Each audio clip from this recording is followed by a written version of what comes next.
Shalom Bapak Ibu, Saudara-saudari yang diberkati dan dikasihi Tuhan. Saya tetap percaya Bapak Ibu saat ini ada dalam keadaan yang baik, sukacita dan penuh dengan damai dan sejahtera yang Tuhan anugerahkan. Saat ini Bapak Ibu kita tetap bersyukur karena walaupun dalam wabah virus corona, pandemi COVID-19, kita masih tetap dapat beribadah di rumah kita masing-masing. Dan itu tidak mengurangi sukacita kita di dalam Tuhan. Oleh karena sesungguhnya ibadah itu adalah perjumpaan kita dengan Tuhan itu sendiri. Oleh karenanya firman Tuhan mengatakan di mana 2 atau 3 orang berkumpul, di situ Tuhan ada. Itu ingin menandakan bahwa adanya persekutuan kecil dalam lingkup keluarga, di mana keluarga itu bertemu dengan Tuhan itu sendiri. Sebab ibadah tidak dibatasi oleh gedung gereja. Seperti mana hati dan pikiran kita terarah kepada Tuhan, di situ kita ada bersama dengan Tuhan. Dan saat Tuhan berada bersama dengan kita, di saat itulah ada damai dan sejahtera yang siap Tuhan anugerahkan bagi setiap orang. Nah Bapak Ibu, saat ini dalam mimbar ini saya akan membagikan kebenaran firman Tuhan yang terambil dari Keluaran pasalnya yang keempat, ayatnya yang ke-10 hingga ayatnya yang ke-17. Saya percaya bahwa firman Tuhan ini bukan lagi hal yang baru dan asing bagi kita sekalian, yaitu kisah yang menceritakan tentang pengutusan Musa yang dipercaya oleh Tuhan untuk membebaskan bangsa Israel dari perbudakan di Mesir, di mana Allah mendengar jeritan, tangisan, kesakitan dari bangsa Israel dalam perbudakan di Mesir, sehingga ia bertindak di dalam kemahakuasaannya memilih Musa untuk membebaskan bangsa Israel dari perbudakan di Mesir oleh karena kesetiaannya terhadap janjinya yang ia perkatakan kepada Abraham, Ishak dan Yakub. Dan itu merupakan sesuatu yang menguatkan kita, di mana Allah tidak pernah lalai akan setiap janji-janjinya. Nah Bapak Ibu, saudara-saudari yang diberkati dan dikasihi Tuhan, kita tahu bersama bahwa tugas yang dipercayakan Tuhan terhadap Musa bukanlah tugas yang mudah, bukanlah tugas yang ringan, karena ia ditugaskan untuk membebaskan bangsa Israel dari perbudakan di Mesir. Itu artinya ia harus berhadapan dengan Firaun yang tiran dan sewenang-wenang. Dan bukan hanya itu saja, keberadaannya untuk membebaskan bangsa Israel pun belum tentu diterima oleh bangsa Israel itu sendiri. Ia menghadapi banyak tantangan. Singkatnya, untuk tugas besar dan mulia yang akan dilakukan oleh Musa, akan banyak tantangan di depan yang akan dihadapi oleh Musa. Oleh karena itu kita dapat memahami bagaimana respon Musa ketika ia dipercayakan oleh Allah untuk mengemban tugas ini. Kita dapat baca itu di ayatnya yang ke-10, di mana Musa meresponi kepercayaan panggilan Tuhan itu dengan penolakan. Yaitu ia menolak pengutusan Tuhan dengan alasan ia tidak pandai berbicara, berat mulut dan berat lidah. Ada penafsir yang mengatakan bahwa sesungguhnya alasan yang dilontarkan oleh Musa adalah alasan yang dibuat-buat. Oleh karena sesungguhnya secara psikologis Musa takut berhadapan dengan Firaun. Musa takut berhadapan dengan bangsa Mesir. Tapi ada juga penafsir yang mengatakan bahwa kemungkinan besar memang Musa itu tidak fasih atau tidak pandai dalam berbicara. Oleh karena ia terlalu lama menjadi seorang gembala sehingga jarang berkomunikasi terhadap masyarakat. Nah padahal tugas yang berat itu membutuhkan seorang orator yang pandai dan piawai dalam berbicara sehingga dapat meyakinkan bangsa Israel dan secara khusus Firaun. Nah yang menarik adalah Bapak Ibu, kalau kita baca ayat yang ke-11 dan ayat yang ke-12, ketika Musa menolak tugas kepercayaan Tuhan untuk membebaskan bangsa Israel dari perbudakan di Mesir, Tuhan meresponinya dengan menjawab penolakan Musa justru tidak dalam diri Musa, Tuhan menekankan penyelesaian persoalan bukan ada pada Musa, tetapi ada pada Tuhan. Permasalahannya bukan terletak sesungguhnya pada ketidakfasihan atau berat lidah atau berat mulut yang terdapat dalam diri Musa. Tuhan mengerti bahwa persoalan yang sesungguhnya adalah di mana Musa harus berhadapan dengan Firaun yang tirani dan sewenang-wenang itu. Sehingga Allah menjanjikan penyertaan kepada Musa sebagai penyelesaian atas kekhawatiran, ketakutan dalam diri Musa. Tuhan tidak melepaskan Musa masuk ke dalam pengutusan untuk membebaskan bangsa Israel dari perbudakan di Mesir untuk dihancurkan di sana. Tetapi Tuhan melengkapi, menyertai dan mempersiapkan semua yang diperlukan untuk tugas besar itu. Namun setelah Tuhan menjanjikan penyertaan, ternyata itu tidak cukup puas dalam diri Musa. Itu terlihat dalam ayatnya yang ke-13 dan ayat yang ke-14. Musa tetap mengatakan, Tuhan, utuslah kiranya siapa yang patut kau utus. Kelihatannya Musa masih belum terlalu percaya akan jaminan Tuhan itu, sehingga ia masih menolak tugas besar yang penuh resiko itu. Mungkin dalam benak Musa Tuhan itu terlalu abstrak, Tuhan itu terlalu jauh, sedangkan yang harus dihadapi Firaun dan bangsa Mesir, penindasan dan penderitaan Israel itu nyata dan konkret, sehingga ia masih ragu, bimbang dan cemas untuk mengemban tugas dan tanggung jawab yang Tuhan percayakan dan Tuhan berikan.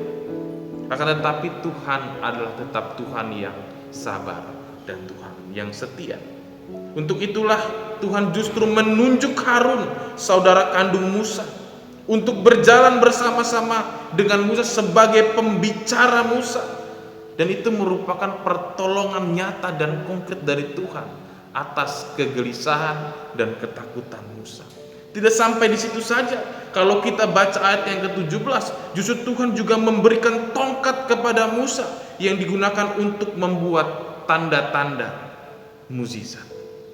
Bapak Ibu, saudara-saudari yang diberkati dan dikasihi Tuhan.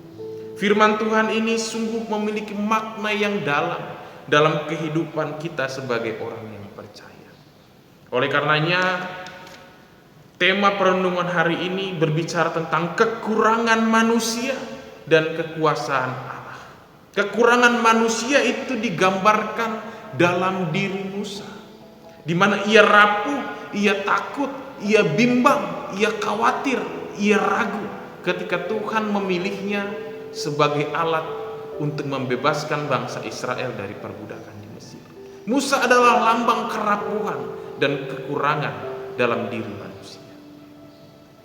Tetapi pertolongan Tuhan itu digambarkan nyata, konkret dalam diri Harun.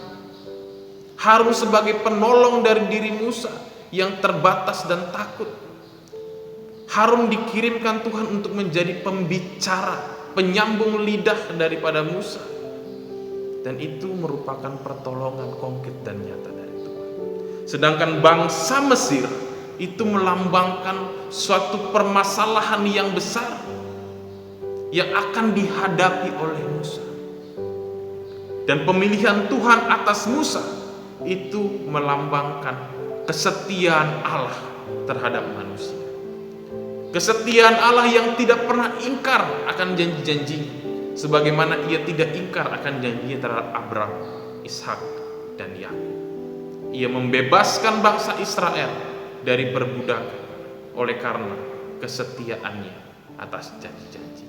Maka itu Bapak Ibu, saudara-saudari yang diberkati dan dikasihi Tuhan, firman Tuhan hari ini ingin mengatakan bahwa setiap orang pasti memiliki ketakutan, keraguan, kebimbangan ketika menghadapi permasalahan yang besar yang terjadi dalam kehidupannya. Akan tetapi firman Tuhan hari ini ingin mengatakan, Tuhan tidak pernah melepaskan kita berjalan sendiri.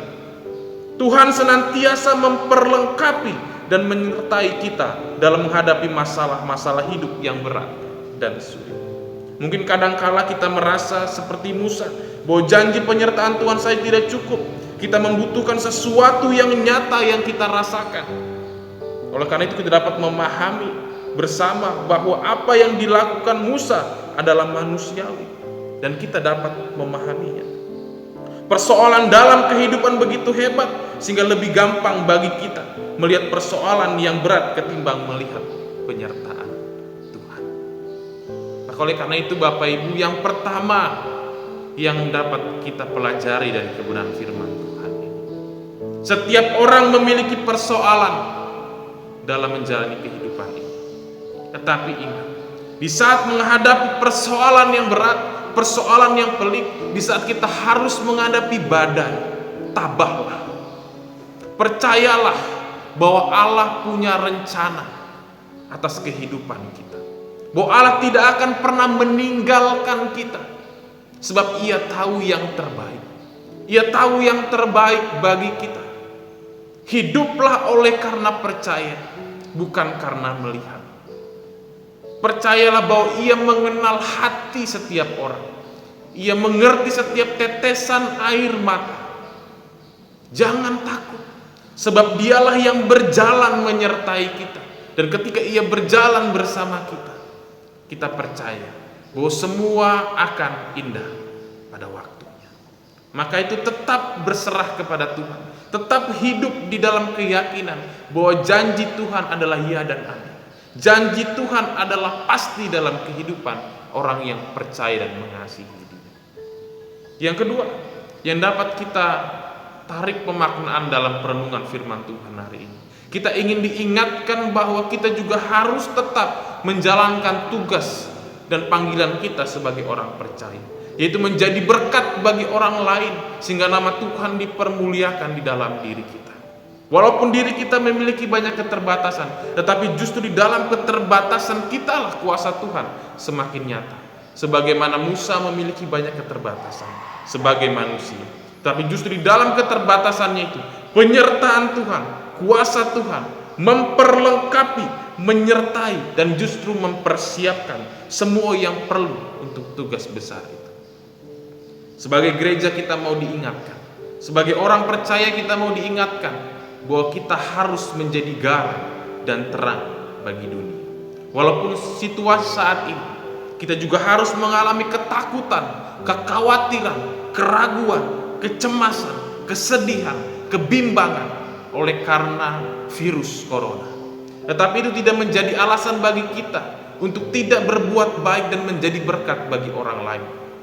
Oleh karena Allah ada bersama dengan kita. Allah itulah yang akan melengkapi, menyertai, mempersiapkan semuanya. Sebagaimana Allah memperlengkapi, menyertai, mempersiapkan segala sesuatu yang diperlukan Musa. Allah yang sama yang akan melengkapi, menyertai, dan mempersiapkan segala sesuatu yang kita butuhkan agar kita dapat tetap menjadi terang dan garam bagi dunia. Maka itu Bapak Ibu, perenungan firman Tuhan ini mengingatkan kita, mari kita untuk tetap menjalankan tugas dan panggilan kita sebagai orang percaya, yaitu menjadi berkat bagi orang lain. Yang ketiga yang dapat kita pelajari dalam perenungan firman Tuhan ini adalah belajar dari kekurangan dan kelemahan Musa. Kita juga belajar kekurangan dan kelemahan kita sebagai manusia. Oleh karena seharusnya membuat kita menjadi pribadi yang rendah hati dan tidak lagi mengandalkan diri sendiri, tetapi justru mengandalkan Tuhan dan kuasanya yang tak terbatas. Sehingga kita bukan melihat persoalan yang besar, tetapi kita melihat kuasa Tuhan yang besar. Sehingga kita dapat mengatakan kepada masalah, hai masalah, engkau boleh besar, tetapi aku memiliki Allah yang memiliki kuasa yang lebih besar daripada aku.